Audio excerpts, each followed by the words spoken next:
And then what else happened? Baseball. Right.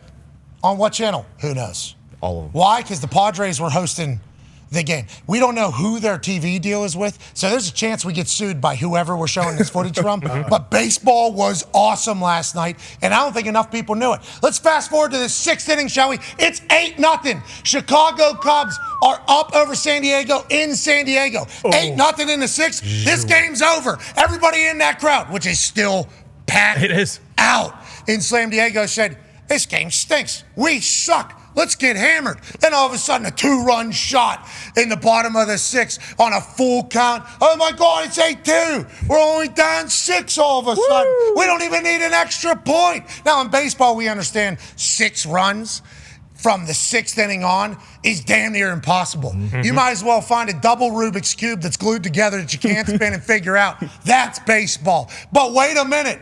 2 men on. What happens? Boom! Shot out to right field. Air by the Fatso. All of a sudden, 2 more runs scored.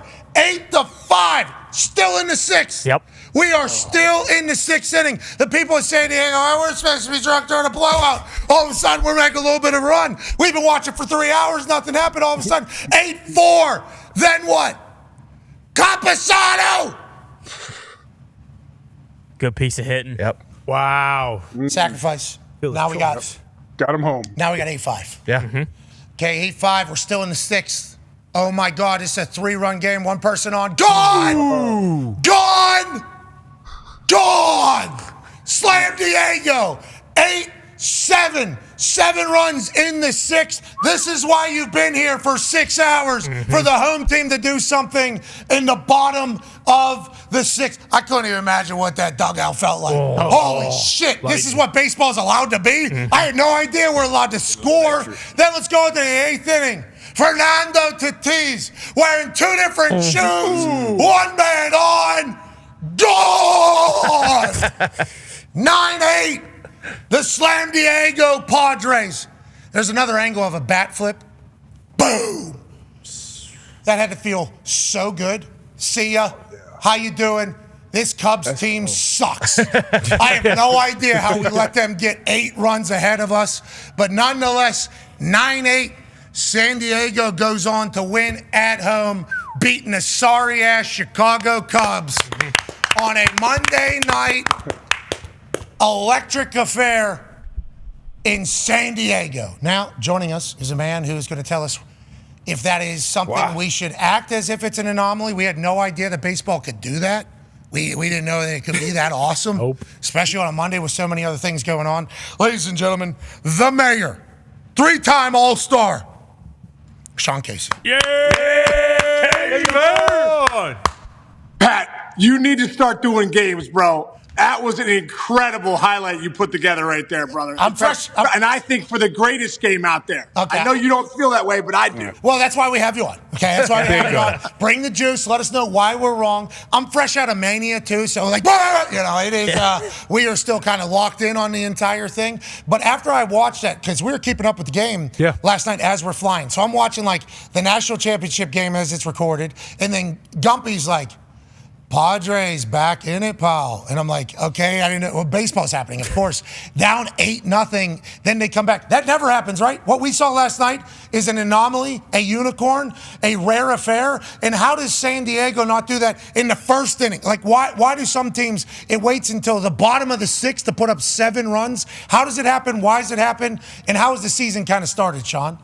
Well, the greatest thing, brother. First off, WrestleMania, incredible, nice work. I had to throw that in there really quick. Unbelievable. What a week. Second off, man, for baseball, what's so incredible about it is it's 162 games, so you got a new story every night, and it does happen. Not often when you're down 8-0 does it happen where you come back and score 9 to win it. But sometimes as an offense, if the starting pitcher's out there and he's kind of cruising along, you can't get a beat on him. And as soon as you get to that bullpen, hey, if you get 2 on the board, you kind of come back to that dugout and say you're in it. And then all of a sudden, another 2, and then it's 8-5. And then all of a sudden, you get a big shot, from Bogey, and it's 8-7. And then Tatis comes up, and their bullpen holds serve. And next thing you know, it's 9-8. That's why I think it's the greatest game in the world, too, because every night you can have something happen with these teams. And to have such an electric player like Fernando Tatis, hit the 2-run bomb in the 8th to put them up 9-8. That place is going crazy out there in San Diego. They got a great team. It was just, one of those nights in baseball, and it was awesome. Anytime you're losing to a guy wearing two different shoes, it's got to be difficult. But a team that's down 8-0 coming back and winning it in baseball is obviously an absurd story that we have to talk about, and also a reason to get you on, Sean. We love chatting with you, and I do think that is something that I think you've brought to our attention. In baseball, there's no kneeling the ball out. No. There's no dribbling the ball out. In baseball, you either got to throw strikes or you're hitting bombs. So you got to earn your win. You have to earn every single out. How do players not tap out though? We're down 8-0.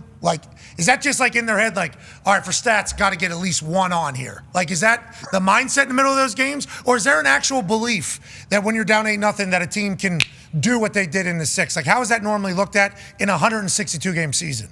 Well, we always say first off, at the end of the day, these are the best players in the world, right? And you're not done until 27 outs are done, right? And guys feel that way. So when you're down 8-0, those guys in the dugout are saying, we always say, hey, bloop and a blast. Get us a bloop and someone get a blast, get us on the board and get us back in. That's how these guys feel. And I tell you what, when you get 4 at-bats, 5 at-bats a game as a professional baseball player, you take none of those for granted. So if you can find a way to get on, find somehow to get a couple guys out on the bases, and then you can rely on the big hitters to get you back in the game, that's what's so great about it. And Pat, I think that's what's great about, like I said, America's pastime is that at the end of the day, we do it every night, man. It's that grinder mentality. It's just like the WWE guys. Some of those guys, every single night, they're somewhere grinding.